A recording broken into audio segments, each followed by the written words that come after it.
Olá, meus irmãos, estou aqui mais uma vez para trazer uma palavra da parte de Deus, uma breve palavra. Serei bem breve nesta palavra, estarei falando sobre André, o primeiro seguidor de Jesus Cristo, baseado aqui no Evangelho de João, capítulo 1, versículo 35 ao versículo de número 44, que diz assim: No dia seguinte estava João outra vez na companhia de dois dos seus discípulos, e vendo Jesus passar, disse: Eis o Cordeiro de Deus. Os dois discípulos, ouvindo-o dizer isso, seguiram Jesus. E Jesus, voltando-se e vendo que os seguiam, disse-lhe: Que buscais? Disseram-lhe: Rabi, que quer dizer mestre, onde assistes? Respondeu-lhes: Vinde e vede. Foram, pois, e viram onde Jesus estava morando, e ficaram com ele aquele dia, sendo mais ou menos a hora 10ª. Era André, o irmão de Simão Pedro, um dos dois que tinha ouvido o testemunho de João e seguido a Jesus. Ele achou primeiro o seu próprio irmão Simão, a quem disse: Achamos o Messias, que quer dizer Cristo, e levou a Jesus. Olhando Jesus para ele, disse: Tu és Simão, filho de João, tu serás chamado Cefas, que quer dizer Pedro. No dia imediato resolveu Jesus partir para a Galiléia e encontrou a Felipe, a quem disse: Segue-me. Ora, Felipe era de Betsaida, cidade de André e de Pedro. Bem, aqui a Bíblia começa contando a história de André. André foi o primeiro seguidor de Jesus Cristo. Foi um exemplo de homem de Deus, no sentido tanto evangelizador, como também no sentido histórico da igreja primitiva.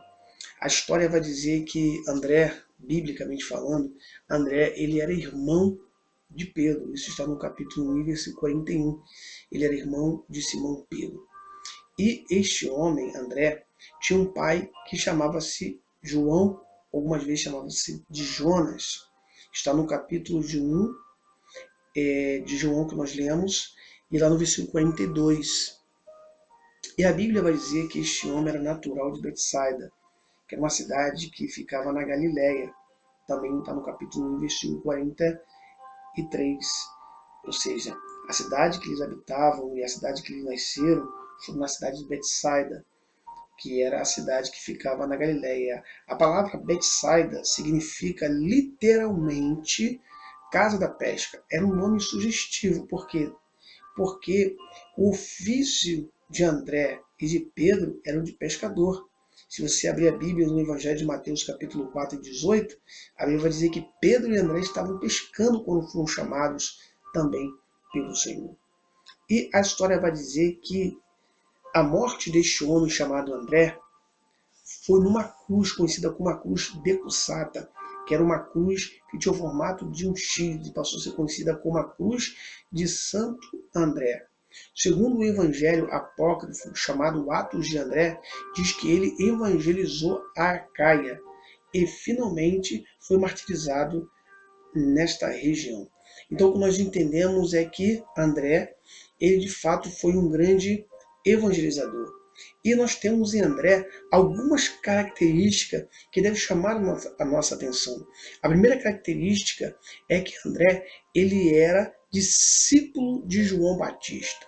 No capítulo 1, versículo 35 diz: No dia seguinte estava João, outra vez na companhia de dois de seus discípulos. E no versículo 40 diz: Era André. Uns daqueles dois discípulos que estavam seguindo João em suas pregações era André. Então André deveria prestar muita atenção em tudo quanto João Batista ensinava e falava a respeito do Messias, porque João Batista era aquele que prepararia o caminho do Messias, era aquele que veio como voz que clamava no deserto. E os discípulos estavam juntamente com João Batista, e esse André ouviu falar de Jesus Cristo, e ele estava junto com João Batista. A segunda característica é que este homem, André, ele tinha os ouvidos atentos. No capítulo 1, versículo 36 e 37 diz assim: E vendo Jesus passar, disse João Batista: Eis o Cordeiro de Deus. Os dois discípulos, ouvindo dizer isto, seguiram a Jesus. Então André ele tinha os ouvidos atentos para ouvir falar de Jesus, e quando ele ouviu dizer que Jesus era o Messias, o que ele fez? Ele imediatamente falou: João, agora neste momento nós paramos de te seguir e vamos seguir a Jesus. Então eles tinham os ouvidos atentos. Uma outra coisa, outra característica de André, ele era humilde e ele tinha reconhecimento. No capítulo 1, versículo 38, Jesus vai dizer assim para André: e Jesus, voltando-se e vendo que o seguiam, disse-lhes: que buscais? Disseram-lhe: Rabi, que quer dizer mestre, onde assistes? Então ele chama Jesus de Rabi, reconhece que Cristo é mestre. Isso mostra um sinal de humildade em reconhecer Cristo como mestre. Uma outra característica é que André tinha uma curiosidade que não mata. Quer ver? No versículo mesmo que nós lemos, no versículo 38, ele vai perguntar para Jesus aonde ele mora, aonde assistes. E Jesus chama-os para mostrar onde ele morava. Então mostrava que este homem ele tinha uma curiosidade que não matava. Lá no livro de João, ainda no capítulo 6, no versículo 8 e 9, diz a Bíblia que ele vai dizer para Jesus Cristo que a multidão estava com fome. Havia uma multidão ali, quase cerca de 5.000 homens, e eles estavam famintos, e diz a Bíblia que ele só tinha 5 pães e 2 peixinhos, e ele vai chegar para Jesus e vai questionar e vai dizer: isso é suficiente para alimentar esta multidão? 5 pães e 2 peixinhos? Ou seja, ele tinha uma curiosidade que não matava. Às vezes é importante ter uma curiosidade que não mata, principalmente em relação ao nosso Cristo. Não é isso? Uma outra coisa, ele queria a companhia de Cristo todo dia. Após eles encontrarem com Cristo, ele queria ter essa companhia o dia todo. No capítulo 1, versículo 39, diz: respondeu-lhes: vinde e vede. Foram, pois, e viram onde Jesus estava morando, e ficaram com ele aquele dia. E ficaram com ele aquele dia, ou seja, aquele dia todo. Ou seja, a vontade de estar com Cristo era muito grande para André. Ou seja, ele queria estar com Cristo o dia todo. Diz a Bíblia que já era quase a hora 10ª, mostrando que a Bíblia está especificando o tempo que este homem ficou com Cristo. E a Bíblia diz que não só isso, ele tinha uma outra característica. Qual é a outra característica? Tornou-se seguidor de Cristo. No capítulo 1, versículo 40, diz assim: era André o irmão de Simão Pedro, um dos dois que tinha ouvido o testemunho de João e seguido a Jesus. Então ele tornou-se um seguidor de Jesus Cristo. Essa era outra característica. E uma outra característica de Pedro era que ele era pregador primeiro para a família. No capítulo 1, versículo 41, ele chamou primeiro a seu próprio irmão Simão e disse: achamos o Messias. Enquanto muitas pessoas querem ganhar o mundo todo e esquecem da sua família, André deu um grande exemplo para nós seguirmos. Alcançar os nossos familiares, para depois alcançar o mundo todo. Ele primeiro pregou para o seu irmão Pedro, para depois começar a pregar para as multidões. E nós vamos ver isso durante esta palavra. Então, este homem foi pregador primeiro para a família, chamou primeiro a seu irmão. E uma vez que André teve esse encontro com Cristo, ele tornou-se um grande evangelizador, tornou-se um grande pregador da palavra.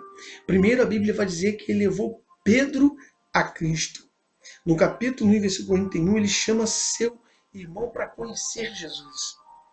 E quem foi o apóstolo Pedro? O apóstolo Pedro foi uma das principais colunas da igreja. Quiçá, naqueles dias, Pedro se tornou, na igreja primitiva, a principal coluna. Depois dele vinha outros apóstolos, porque tornou-se um apóstolo importantíssimo para a história da igreja. O apóstolo Pedro tornou-se uma potência na mão de Deus. E imagina o galardão que guarda estes homens que conquistaram essas almas. Aí eu vejo a história, sabe de quem? Eu vejo a história de Spurgeon, de Moody, de Billy Graham, de Spurgeon, que tornou-se o príncipe dos pregadores, de Moody, que se tornou o segundo apóstolo Paulo, e de Billy Graham, século XX, a qual se tentam achar substitutos para Billy Graham, que foi um grande pastor batista, que agora há pouco tempo deixou essa casa terrestre para estar na eternidade. E o que falar de outros que se convertem, se tornam uma grande potência na mão de Deus? Às vezes você não é nem um grande pregador, nem um grande professor da palavra, mas você entrega um panfleto, a pessoa lê aquele panfleto, se converte, se torna um grande pregador da palavra de Deus, ganha multidões de almas para Cristo, e você pensa assim, eu não fiz nada, você fez, você ganhou um grande evangelizador, e eu creio que você vai ganhar pedras sobre a sua coroa espiritual. Galardões está te aguardando, porque você ganhou alguém que ganha muitas pessoas. Imagine quem ganhou o apóstolo Pedro, que foi André, quem ganhou Spurgeon, Moody, Brigham e outros, né? A Bíblia vai dizer que não só isso, mas ele vai levar um jovem a Cristo. No capítulo 6, versículo 8 e versículo 9, diz a Bíblia que André vai levar um jovem a Cristo, que ajudou a alimentar uma multidão de 5.000 homens famintos. No capítulo 6, versículo 8 e 9 diz, um de seus discípulos, chamado André, irmão de Simão Pedro, informou a Jesus, está aí um rapaz que tem 5 pães de cevada e 2 peixinhos, mas isto que é para tanta gente?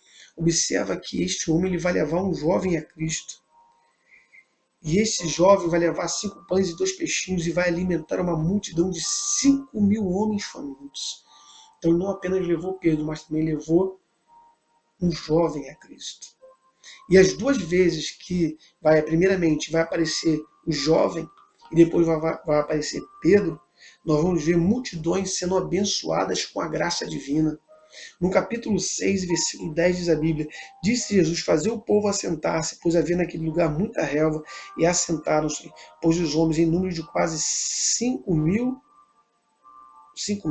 No versículo 11 vai dizer, então Jesus tomou os pães e, tendo dado graça, distribuiu entre eles, e também igualmente os peixes, quantos queriam. Vamos saber o que diz a Bíblia. Versículo 12 diz ainda mais, e quando já estavam fartos, disse Jesus a seus discípulos, recolhei os pedaços que sobraram, para que nada se perca. Observa que Jesus Cristo, ele, através da vida desse jovem, Jesus alimentou uma multidão.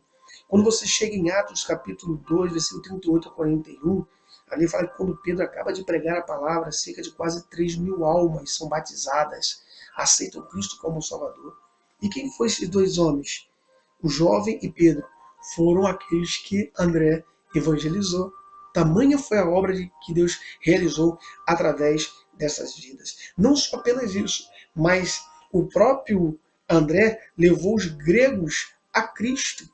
Os gregos prosélitos que havia naquela época, naquela região. Leia comigo João, se você tiver a Bíblia aí, capítulo de número 12, versículo 20 ao versículo de número 23, diz assim, ora, entre os que subiram para adorar durante a festa havia alguns gregos. Estes, porém, se dirigiram a Felipe, que era de Betsaida da Galileia. E lhe rogaram, Senhor, queremos ver a Jesus. Os gregos pediram para ver Jesus. Felipe foi e disse-lhe, a André e a Felipe comunicaram a Jesus.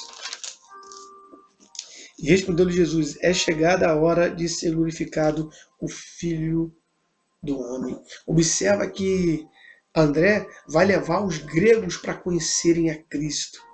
Havia naqueles tempos de Cristo 4 tipos de pessoas que eram encontradas naquela região. O primeiro era o judeu de nascenças, que não havia mistura, certo? O segundo eram os gregos de nascença, ou seja, eram aqueles que eram da Grécia, que nasceram na Grécia, nas suas cidades ali, e que eram gregos.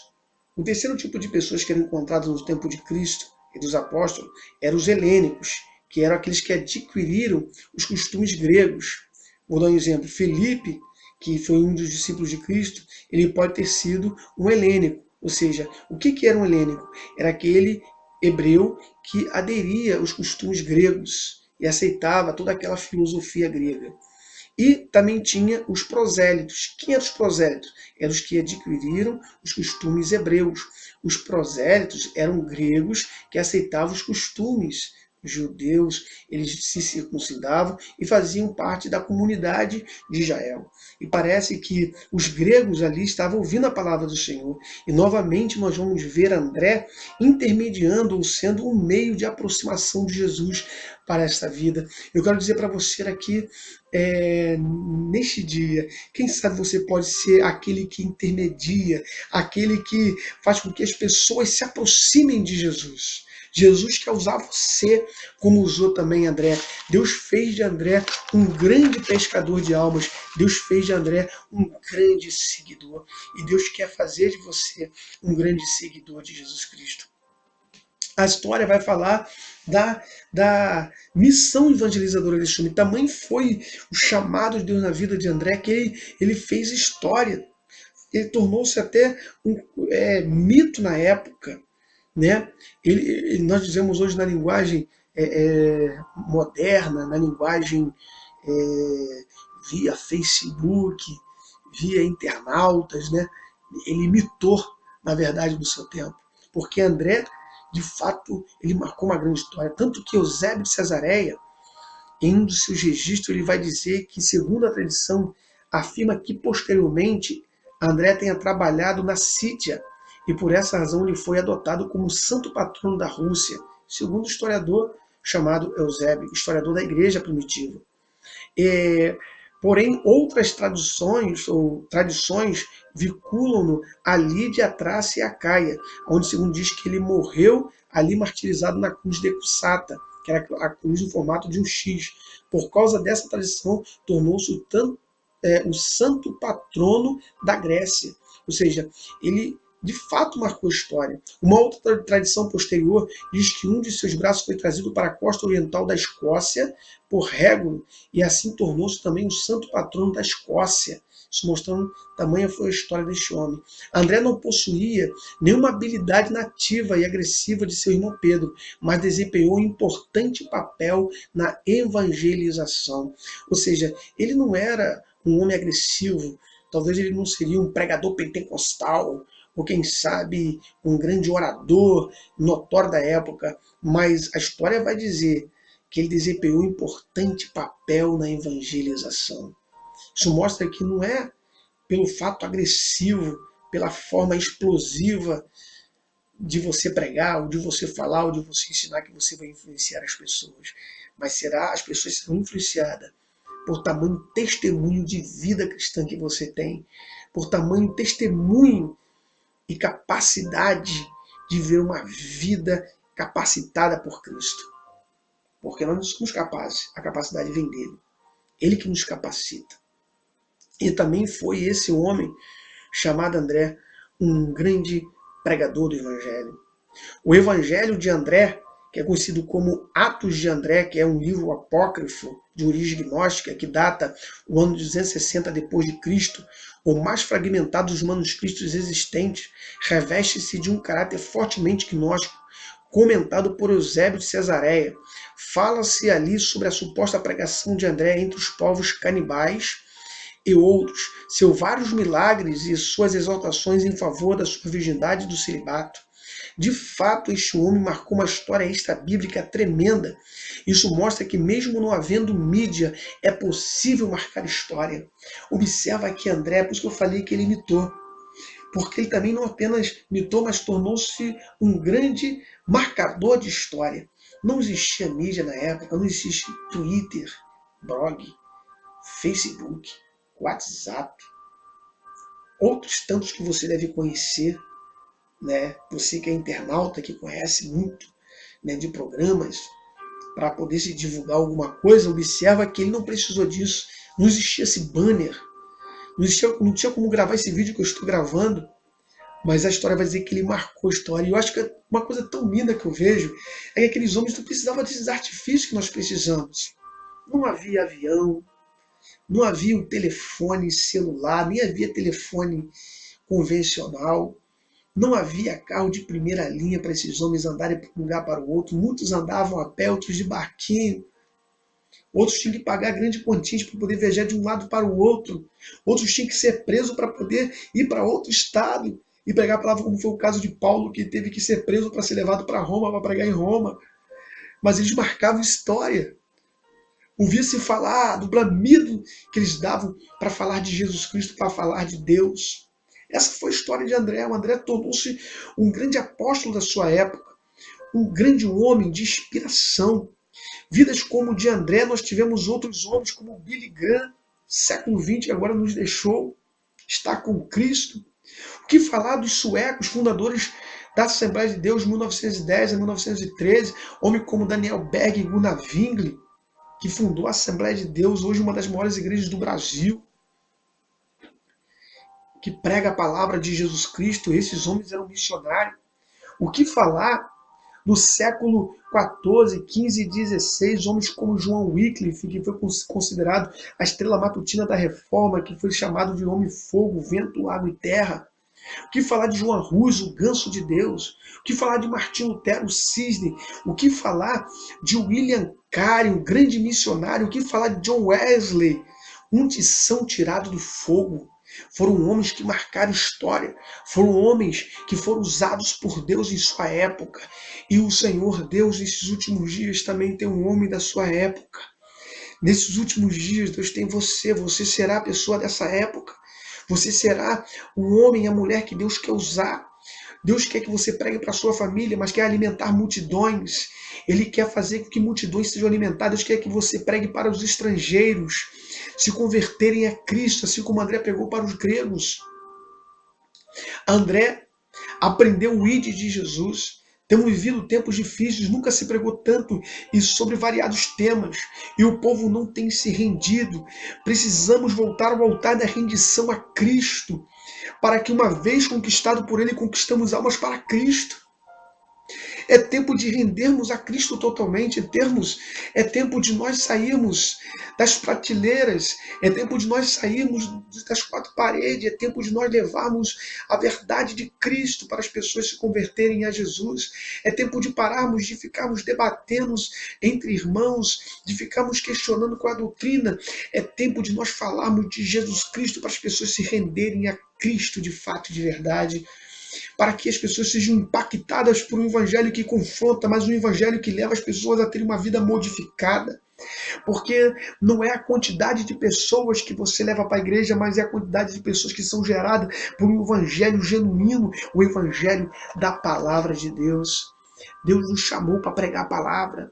Deus nos chamou para sermos seguidores de Cristo, para termos uma obra evangelizadora, para sermos verdadeiros pregadores do evangelho. O pregador do evangelho é muito mais do que aquele que está num púlpito pregando.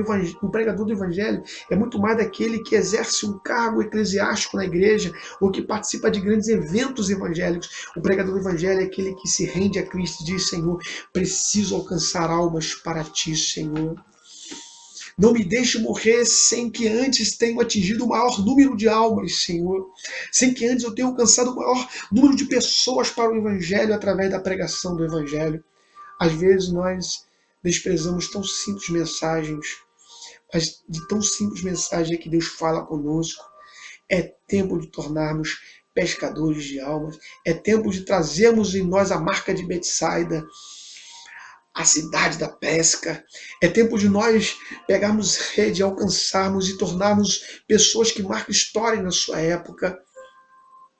Pessoas como André, pessoas como esses homens todos que eu falei, Billy Graham, Moody, Spurgeon, John Wesley, William Carey, Martinho Lutero, João Hus, João Wycliffe. É tempo de nós retornarmos ao altar da palavra e falarmos: chega de teoria, vamos para a prática, chega de conhecimento apenas teórico, vamos praticar o ID de Cristo, vamos lançar as redes para que os peixes sejam alcançados, sejam peixes pequenos, sejam peixes grandes, sejam peixes que estejam para morrer, mas que sejam peixes alcançados para Cristo. É tempo de nós ganharmos almas para Cristo. É tempo de sermos como André, o primeiro seguidor de Jesus Cristo.